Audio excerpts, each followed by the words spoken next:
She sat when I told, like, she brought up this Cam and Alley thing. When she was friends with Molly, she sat right next to Molly, wanting to call CPS on Cam and Alley. You know who stopped that? I did. You know who went hard at Molly for it? I did. While she sat back and thought it was perfectly okay. Well, I'm going to say I don't believe in wasting CPS's resources and making a false call. So you're going to assure me that these children are safe? Well, Here's what I'm going to say, being an educated person.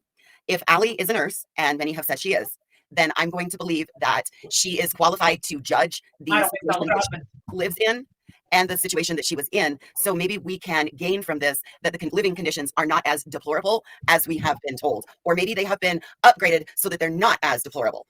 I am only going to say that. I'm not sympathizing. No. You have a good valid point. Yeah, but it's my understanding that people did help pay for some renovations to their home. Okay, well, that's great. So that means that it's better than it once was.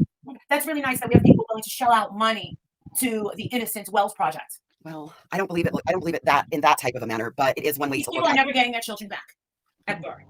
Well, you have to remember that nurses are mandatory reporters. Okay, well then, they got how many kids have they lost? None of those children are in that environment. Think about it. They've gone and they've found a babysitter to leave their children with so that their kids are in good hands. They're not taking their kids up there and exposing them to that. Oh, fuck down, woman. Oh, sorry. I apologize. All right. While she sat back and thought it was perfectly okay. So she's lying to everybody. She didn't want to get caught, which is why I said I need everybody here so she can't fucking lie about it. I want people to remember that they didn't take their kids up there and expose them to that. How do we know? How do we know that those kids have never been up there?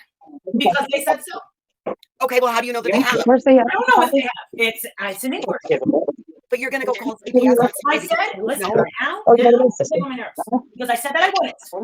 And now you're going ahead and I'm going to do something which I washed my hands of a half hour ago. Okay, that's all I want to make sure of. I just don't want to waste a resource that are so limited in an area over something like that. That's all. That's my only. I think I have a very valid question.